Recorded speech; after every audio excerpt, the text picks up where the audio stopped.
Finding Nemo.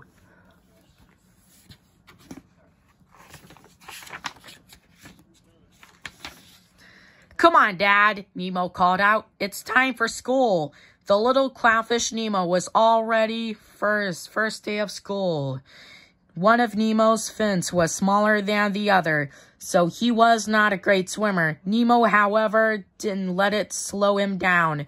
But his father, Marlin, wasn't ready for Nemo to go. He was very protective of his son, and he worried a lot. All right, Marlin reluctantly agreed. Then he went over the safety rules. So first we check to see that the coast is clear, coached Marlin as he swam out of their anemone home. We go out and back in, and then we go out and back in. And then Dad, Nemo interrupted. He tugged on his father's fin and pulled him out at last. Soon Nemo and Marlin arrived at the schoolyard. The teacher, Mr. Ray, sailed in to take the children on a field trip. Bye, Dad, Nemo shouted as Mr. Ray swam by. Bye, son, Marlin called. Be safe. You're doing pretty well, remarked one of the other fathers to Marlin. I had a tough time when my oldest went out on the drop-off, Marlin gasped. The drop-off? The drop-off was at the edge of the reef. There a fish could swim right out into the open sea and right into danger. Marlin immediately tried to catch up with the school group. Meanwhile, Nemo and his new friends, Tad, Sheldon, and Pearl, sneaked away to look out over the edge of the drop-off. I know what that is, a butt, said Tad, pointing up at the bottom of a boat. Then Sheldon dared them to see who could swim closest to it. Finally, it was Nemo's turn. Come on, Nemo, how far can you go? Tad challenged. Oh, my dad says it's not safe, Marlin said.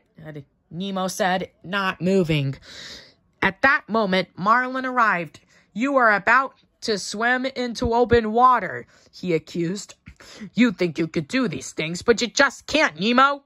Nemo was angry and embarrassed. As soon as his father turned his back, Nemo definitely took off and swam all the way to the boat. Nemo, get back here, Marlin shouted, but it was too late. A diver appeared. He scooped up Nemo in a net, swam to the boat, and sped off. Marlin couldn't swim fast enough to catch up with the boat. When he swam into a stream of fish to ask for help, he slammed into one of them. Sir, are you okay? Asked the friendly blue fish. Hi, I'm Dory. I have to find a boat, said Marlin. Hey, I've seen a boat. Follow me, she said. Marlin followed Dory until she suddenly turned around and said, Stop following me. Marlin was confused until Dory explained, I suffer from short-term memory loss. Marlin turned to leave and found himself facing a shark. Bruce the shark invited them to a party in a sunken submarine. The party was a meeting of sharks trying not to eat fish. While there, Marlin spotted a diver's mask that had been dropped by Nemo's captor. Marlin hoped the writing on the mask could help him find his son. Ugh, what do these markings mean? I can't read human, exclaimed Marlin. Well, we gotta find the fish that can, encouraged Dory. They both grabbed the mask, which snapped and hit Dory in the face. Ow! Dory cried as blood trickled from her nose. The smell of blood made Bruce want to eat fish again. The party was over. Bruce chased the two fish. Luckily, Marlin and Dory escaped from the sub with a mask, and Dory remembered she could read. But before she could read it, the mask fell into a deep dark ocean trench. Dory and Marlin plunged into the scary blackness after it. They couldn't see a thing. Then Dory cried, "I see a light." But the light turned out to be a hungry anglerfish's trap. The pair dodged the anglerfish's teeth just in time. As the anglerfish chased them, its light fell on something. "Hey, look, a mask!" Dory shouted. "Read it!" Marlin ordered, trying to keep the anglerfish away from Dory. "Bring him closer. I need the light," Dory answered. Marlin led the anglerfish back and forth while Dory read the address on the mask. Then Dory and Marlin escaped in the nick of time. "P. Sherman, 42 Wallaby Way, Sydney," said Dory proudly as they swam off. "Now where is that?" wondered Marlin. It turned out that 42 Wallaby Way, Sydney was a dentist's office in Sydney, Australia. The diver who had caught Nemo was the dentist, and he put the little fish into his office aquarium. The aquarium was home to an interesting group of fish known as the tank gang. A friendly pelican named Nigel was perched on the dentist's windowsill visiting the tank gang. From them, Nemo found out that he was going to become a gift for the dentist's niece, Darla. The tank gang told Nemo that the dentist had given Darla a fish last year, and it hadn't survived. "I have to get back to my dad," cried Nemo, horrified.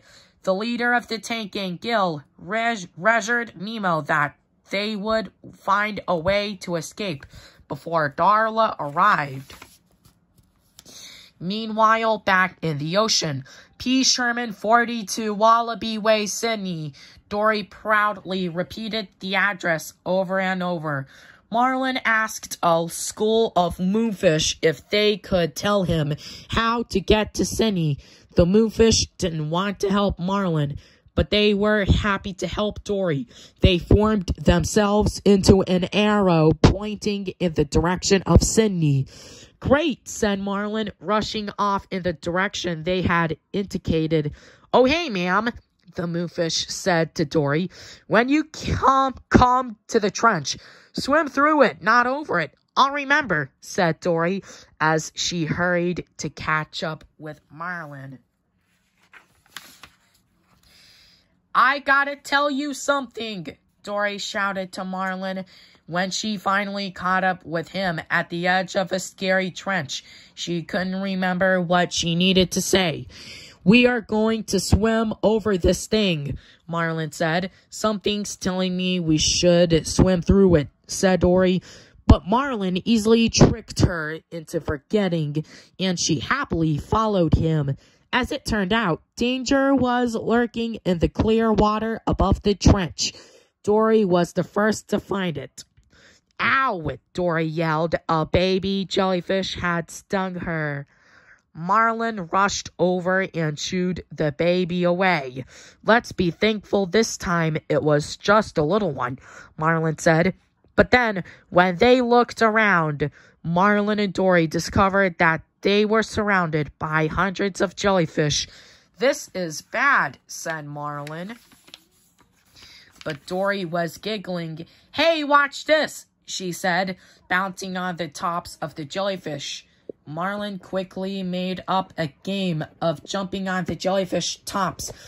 But there was one rule. "You can't touch the tentacles," Marlin explained. The race began. After a while, Marlin hopped out of the jellyfish forest. But when he turned around, Dory was nowhere in sight. "Dory!" Marlin cried. Then he saw her caught in a jellyfish's tentacles. Marlin swam back to his friend and dragged her out of the jellyfish forest. Then everything went black. Later, Marlin woke to find that he was riding on the back of a sea turtle named Crush. "Saw the whole thing, dude," said Crush. He was quite impressed with Marlin's bravery. Marlin and Dory were in a group of sea turtles traveling on the East Australian Current. Headed for Sydney, Marlin told the turtles about his quest to find Nemo. The story passed quickly from sea creature to sea creature. Finally, Nigel, the pelican, friend of the tank gang, heard about Marlin's search. The ride on the Current was great fun for Marlin and Dory, but suddenly Crush called out, "Get ready, your exit's coming up, man! Thank you, dude, Crush!" Marlin shouted as he and Dory left the Current. They soon found themselves in very murky water, looking for Sydney. "Let's ask somebody for directions," suggested Dory, spotting what looked like a small fish far away. "There's somebody. It's a fish we don't know. It could ingest us," Marlin said nervously. But Dory continued. "Woohoo, little fella!" she called. But soon Marlin and Dory discovered that the little fish was a giant whale. In one big mouthful, it swallowed them both. "We're in a whale!" shouted Marlin. "Wow, a whale, you know, I speak whale." Dory listened carefully to the whale's loud moans. "He said we should go to the back of the throat." Marlin was irritated. "Of course he wants us to go there. That's eating us." "He says it's time to let go," Dory told Marlin. So Marlin let go. Suddenly, he and Dory soon found themselves being shot out of the whale's spout. They flew into air, then splashed back into the sea. When the two of them had recovered, they realized they were in Sydney Harbor. "You were right, Dory, we made it. We are going to find my son," cheered Marlin. "All we have to do is find the boat that took him." But Sydney Harbor was full of boats. The two fish searched all through the night. The next morning, a hungry pelican scooped the exhausted pair of fish into its beak as he flew back towards land. "No, I didn't come this far to be breakfast," yelled Marlin. He braced himself in the pelican's throat so the bird couldn't swallow them. The pelican coughed, and the two fish landed on a pier. Just then, Nigel arrived. "I gotta find my son Nemo!" screamed Marlin. Nigel recognized Marlin as Nemo's father. "Hey, wait, hop inside my mouth," he told Marlin and Dory. "I could take you to your son." Back at the dentist's office, things were going badly for little Nemo. Niece Darla was due to arrive any moment. The dentist had Nemo in a water-filled plastic bag, ready to give to her. The dentist placed the bag with a panicked Nemo on a table. The tank gang instructed Nemo to push the side of the bag so it would roll out of the open window. But just as Nemo succeeded in getting the bag rolling, the dentist noticed. "Oh, that would be a nasty fall," the dentist said, catching the bag and setting it down on a tray. Suddenly, the door to the office slammed open, and Darla stopped in. But Nemo had an idea. He pretended to be dead, hoping that the dentist would flush him down the toilet. From there, Nemo planned to swim to the ocean. "Hello, Darla, honey," said the dentist to his niece. "Oh no," he murmured when he noticed the motionless Nemo. The dentist quickly hid the bag behind his back, so Darla wouldn't see it.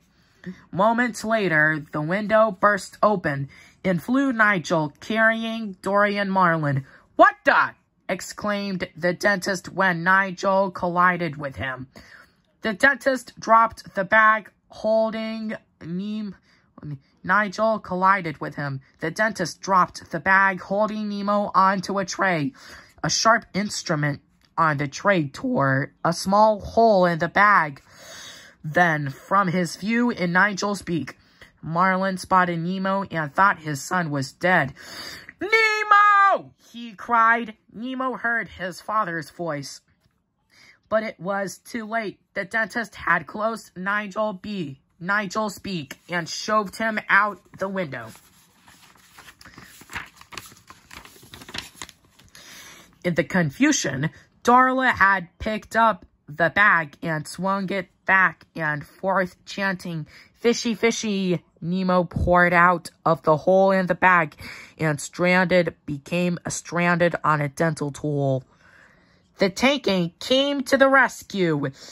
With the help of his friends, Gil catapulted out of the tank, hit the dental tool with his tail, and launched Nemo through Darla's grabby hands into the spit sink. Nemo disappeared down the drain. "Don't worry," Gil yelled to him. "All drains lead to the ocean." Whoosh! Nemo swooped and swerved through the pipes. It was quite a ride. Back in Sydney Harbor, Marlin sadly said goodbye to Nigel and Dory. He swam past 2 crabs on a drainage pipe, and then he joined a school of grouper fish. Marlin started the long swim home. Nemo, meanwhile, ended his ride through the pipes of Sydney. He popped up through a hole next to the very same 2 crabs. "Oi, gotta live one here," said one crab. "Have you seen my dad?" Nemo asked. But he soon realized that the crabs were only interested in catching and eating him. So off Nemo swam in the opposite direction that his father had gone. Before long, Nemo found Dory swimming in circles and crying. "I don't know where I am. I think I lost somebody, but I need to remember." "I'm Nemo," said the little fish. "I'm looking for someone too." "Nemo, that's a nice name," murmured Dory, not paying much attention. The 2 fish searched together for a while. Suddenly, Dory remembered. "Nemo!" She grabbed the little guy's face tight with her fins. "You're not dead, and your father." "You know my father?" asked Nemo, but Dory was already moving. "This way, quick!" Dory and Nemo swam over to the 2 crabs on the pipe and asked them whether they had seen Marlin. "I'm not telling, and there's no way you're gonna make me," one of the crabs replied. Dory was in no mood for his attitude. She grabbed the crab and thrust him above the water for the hungry seagulls to see. The crab quickly gave Dory and Nemo the directions they needed. Nemo and Dory rushed to the fishing grounds to look for Marlin. "Dad! Dad!" yelled Nemo when he finally spotted Marlin in a crowd of grouper fish. Marlin rushed to Nemo. Father and son were together at last. "Look out!" yelled Dory as an enormous fishing net suddenly swept past them. The net missed Nemo and Marlin, but Dory and the grouper fish were caught. "Help!" screamed Dory. "Dad, I know what to do," Nemo called, rushing to the rescue. "No, no, no, no! Come back!" shouted Marlin. He didn't want to lose his son again. "Dad," said Nemo, "I can do this." "I know you can." Marlin finally agreed as Nemo swam into the net with the other fish. Nemo urged the fish deep inside the net to swim to the bottom, while Marlin told those near the outside of the net to do the same. Together, Nemo and Marlin rallied the fish to swim together, causing the net to break loose. All the fish escaped. Cheering, Nemo and Marlin were reunited. Nemo and Marlin brought Dory back to their reef. Nemo started school again. He was overjoyed to be with his friends and Mr. Ray, the school teacher. Just as Mr. Ray started to pull away, Nemo looked back at his dad. Then Nemo asked Mr. Ray to wait. Nemo raced back and gave his dad a big hug. "Love you, Dad," said Nemo. "I love you too, son," said Marlin, holding tightly. "Now go have an adventure."